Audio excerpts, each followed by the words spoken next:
So let's talk about the struggles you might be facing today. And they might be that you're having trouble creating effective networking messages. Or maybe you're just not sure how to set up automated follow-ups. You hear people talk about automation all the time and you're just like, I just don't get it. And today we're going to go over 3 main topics, and they're all going to be geared towards helping you how to create successful networking campaigns. Hey tech enthusiasts. So today I'm sharing simple yet powerful strategies to help you create networking tools that actually save a little bit of that chaos, and let's turn these connections into clients. So welcome back to the Tech Fuss Made Easy. I'm your girl, Tanisha Halstead. And as we explore these tech solutions today, I want you to realize that I am actually the founder of Virtually Centered Solutions. I'm super passionate about empowering small business owners and founders to be able to build stronger customer experiences through their process improvements and customized marketing tech solutions.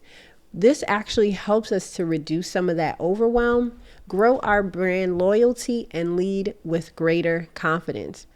The first point that we'll go over today is personalized outreach and how that actually makes each connection count. When I first started Virtually Centered Solutions, I went into the trap of sending those generic, like, hey, we've met at such and such event. I know you've probably got them too. We've met at such and such event. It was great talking with you. Can we set up a call? Or sometimes not even setting up a call, just kind of noting where we met. And when I got started, I used tools like MailChimp, there's MailerLite. These are email marketing platforms. But then I landed on ConvertKit, and I've been there ever since. I've tried other CRM platforms that had email marketing in them, but few of the things that why I stayed with ConvertKit is, one, the simplicity. And it's been easy to train as far as onboarding team members and being able to give them tasks to assist with.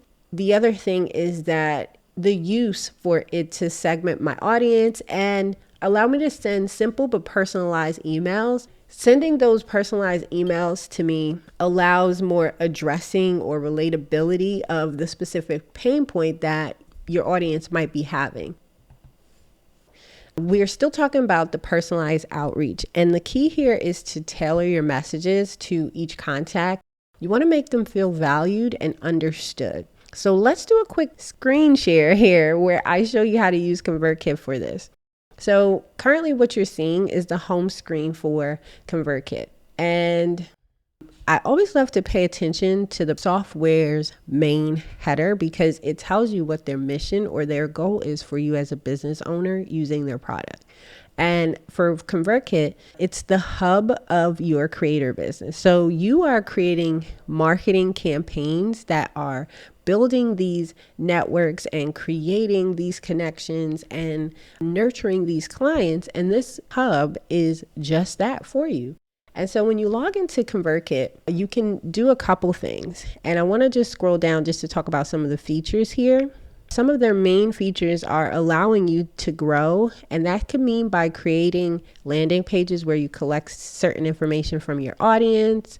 You can segment, as I talked about earlier, and this is where you might have like a list for personal contacts. You might have those business besties. You might have people you meet at networking events, or maybe you're a part of an association and there's specific emails, or maybe you're just doing cold outreach. And then this is what we're here to talk about today, automating some of that so you can save time, and then also monetizing, because at the end of the day, we're not just sending emails to send emails. And so when you log into ConvertKit, you'll be able to navigate their dashboard. One of the features is creating a new email sequence. So once you go inside there, you can click on sequences in that top menu, be able to create a new sequence. You're able to personalize your email. So I want you to consider using tags to segment your audience by, for example, tag contacts by where you met them or their specific interests.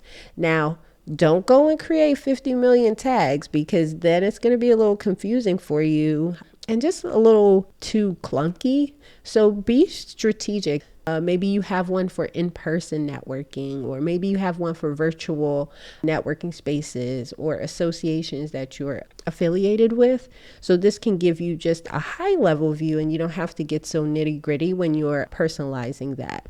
Next, you want to draft your message. So write a personalized email that really speaks directly to your contacts.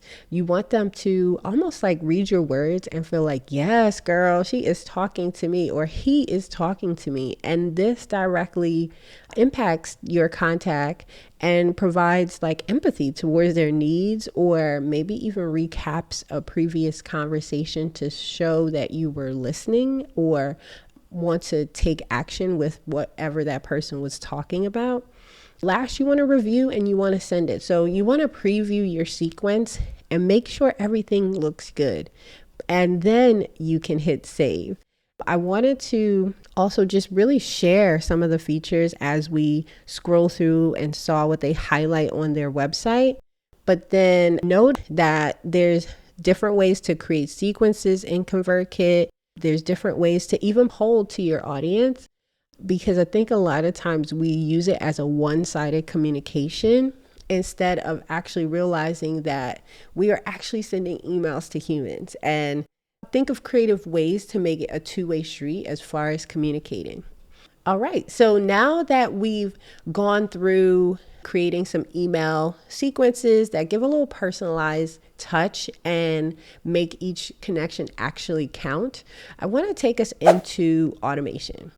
And now, don't all the automation gurus come for me at the same time, but I am a believer that everything doesn't need to be automated, but there are special cases where having automated campaigns allows you to have that consistent communication without the added stress. And so I remember the first time I actually set up an automated sequence, it was when we were doing lead generation. So we had lead generation or a contact us page on our website.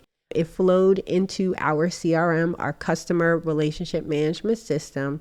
And there was a series of emails that were created based on our customer journey. So think of things like, that immediate response to let you know that I got it, and then what the next steps were. At the time, those steps were in the body of email, some excitement, because I just get excited. And then afterwards, being able to share a link that you could book a free consultation with me. And, that's changed over time, but that's just given an example that I wasn't constantly worrying about whether I followed up with someone that completed the contact form. I was more excited because the system did it for me. When we talk about automation, there's one particular CRM that comes to mind, and that's Zoho CRM. And when we talk about automation, I want you to consider that it is a workflow. And I'm just sharing here just a little overview of what a workflow is. And think of it as creating almost like an olive branch or a tree branch of decisions that are made when someone does X, Y, and Z. So if someone reads your email and maybe they click on a link, you want a second email to go out like later to follow up. If maybe you sent them a PDF or something and you're like, okay, thank you for downloading the PDF, but maybe a week later you want to see if they enjoyed it or if they even had a chance to read it, because let's face it, how many of us has downloaded a free PDF and it's still collecting digital dust? But I'm not judging you, because I'm stepping on my own toes as well. But if we look here at what Zoho shares, is that it addresses some of these prime challenges, which when you are collecting leads, or whether that be digitally or you're going to networking events, they're coming from numerous sources. And I'm a firm believer of controlling what we can control. Now, we can't control and say, everybody just come to this one event and that's where we're going to get all our contacts from. But what we can control is the place that we house that information. And so I love that Zoho allows you to do that, house all your contacts, but then it adds the feature of being able to save you your time and energy to keep track of these responses, send different automated emails.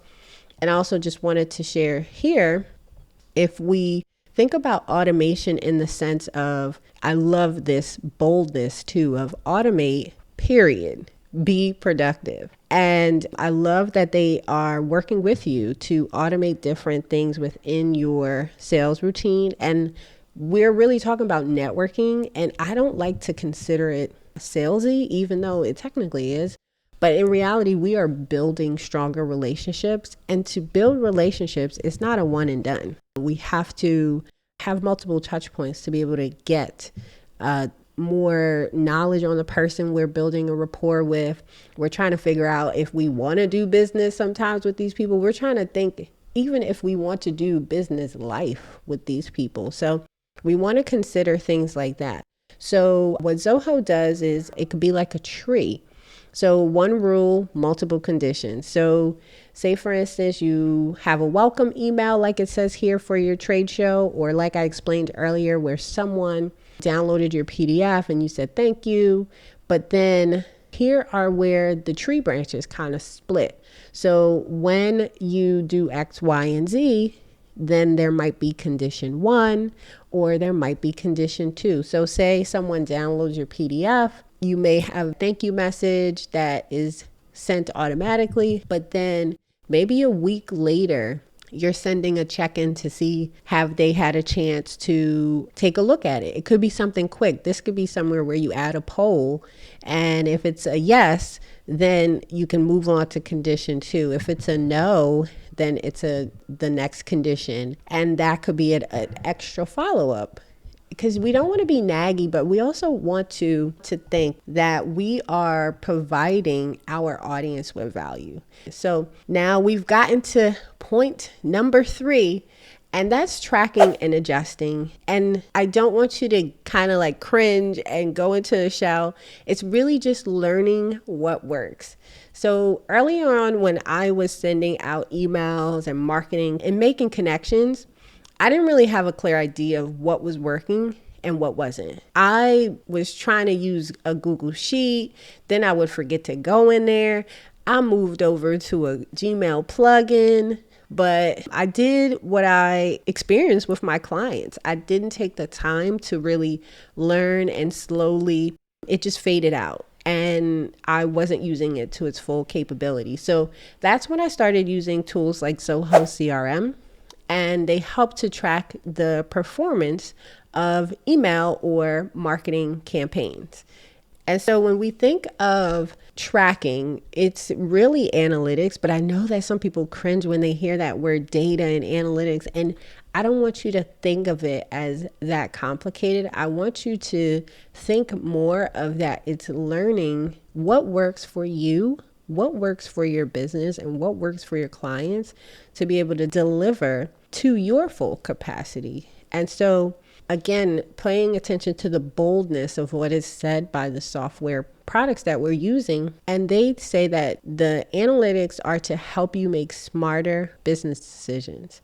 And who doesn't want to lead with confidence? I feel like when I know the numbers, and yes, some of the numbers may be vanity metrics, but I feel like when I know the numbers, I can, what do they say? Stand on business with what I'm doing, because now I'm like, I have something solid to back it up.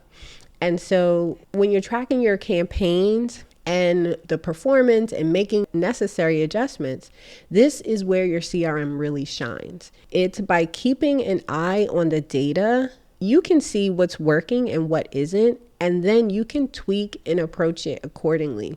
So inside of Zoho CRM Analytics, you're able to navigate to Analytics in that tab and choose things like campaign reports. You're able to select campaigns and view the reports that show like things like email open rates, click rates, and follow-up success. Some of the things that you can also do are analyze that data. Look at which messages are getting the most engagement, and is there a pattern? Because if somebody's liking something, maybe we need to do it a little bit more. And the last thing you'll do is adjust your strategy. So based on the data, you want to refine your outreach or follow-up strategies to improve engagement. And I just wanted to also share here that they allow some customization. So with their reports, it allows you to get, again, a deeper level of insight.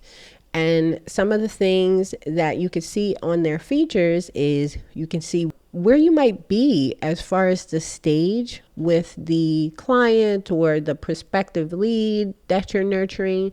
You're able to see things in a visual way.